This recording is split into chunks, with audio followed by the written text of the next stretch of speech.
Hi, my name is Karen Farina from Center Focus Pilates in Temecula, California. And in this video, we'll be showing some exercises on the reformer using the Pilates angle.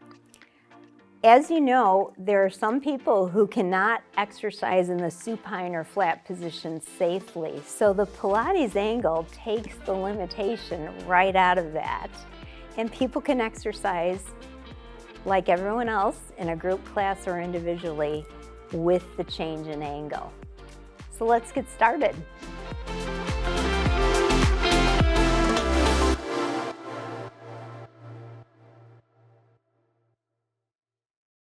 Okay, I'm going to start with just some basic Pilates footwork on the Pilates angle.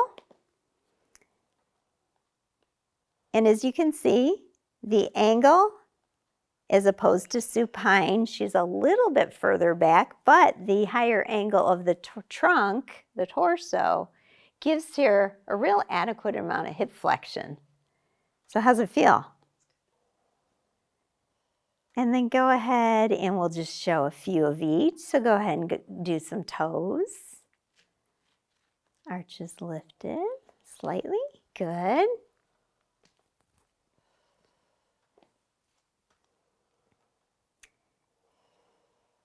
And also one thing to mention, because we have that tendency to want to look at our legs once in a while, just watch the alignment of the neck. So the new horizon, is if you were supine, we would be looking at the ceiling for optimal neck alignment. But your new horizon is going to be kind of an angle here.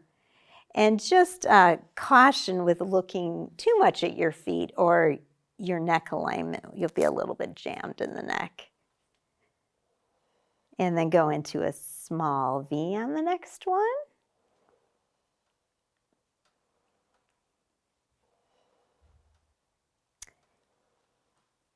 And let's see a wide heels.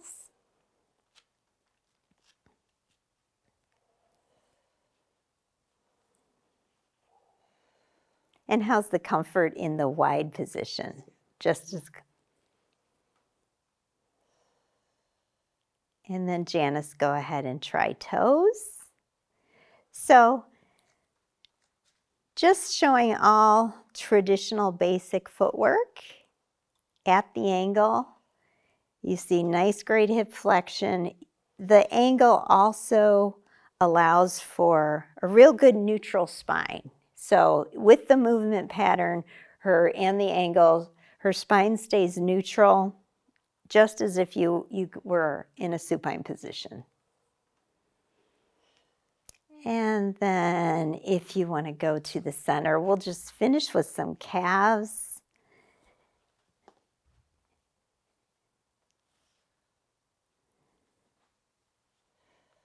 And maybe some prancing too. Excellent. Okay, so great examples of footwork done easily with the Pilates angle. Easy modification. We had it on 2 red and a blue, so let's go ahead and change it to 1 red and a blue. Is okay for your arms? Yes. All right. And Janice is going to next go ahead and reach around, find the loops right on the little hooks, and we'll put your hands in the small loops. Arms in the air above the shoulders. There would be a few options if there was a strength issue. I would instruct the client to keep their feet on the foot bar without pressing on the foot bar. So there is just a little bit more lower back support for that beginner or person with some limitations. And you can go right into some arm work. We could start with some arm circles. Oh, okay. Just basic arm circles. And of course, Janice isn't limited with strength, and you could easily do it with your legs in the air. So go ahead and put your legs in the air and continue. And obviously, a lot more core work. How's that feeling? Good.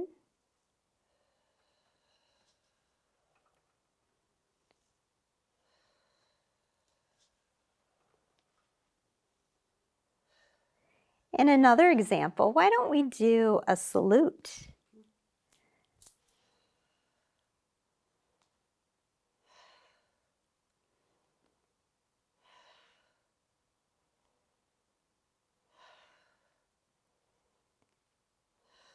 Beautiful.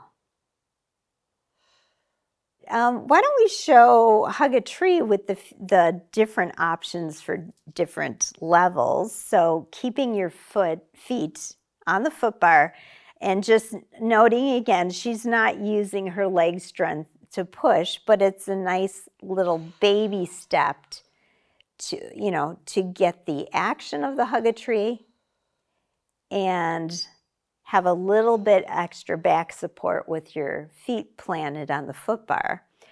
But let's go ahead and now advance on to the legs up in the air, the traditional. And let's maybe change the angle a little bit, Janice, and open it up a little more. The angle is different, so we can play with that.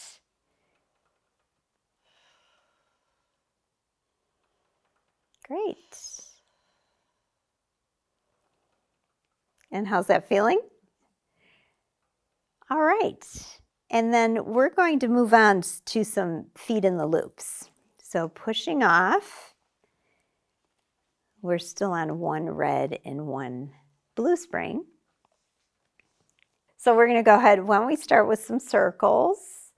And this reformer does not have the option, the Allegro doesn't have the option to raise the line of pole up on the highest position of the riser. So for that reason, you're getting a little closer to the shoulders. So you just need to navigate that. You can also go a larger range of motion if you stopped before you got to the midline in more of a parallel position, which requires a little more proprioception and control with your position in space. And then let's try both versions in the reverse.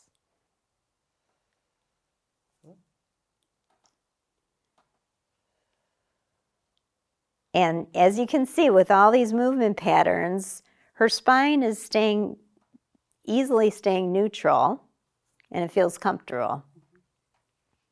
And then let's go with the wider position.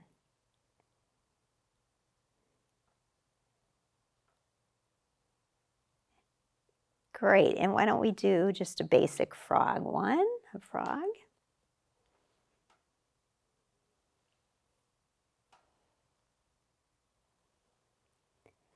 Good, let's extend the frog now. So bend in, and then keep the carriage still open, and exhale together.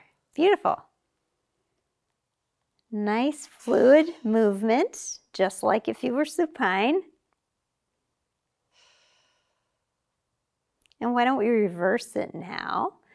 So open out, bend and touch the heels together, exhale on the push through. Inhale here, bend and touch the heels and exhale.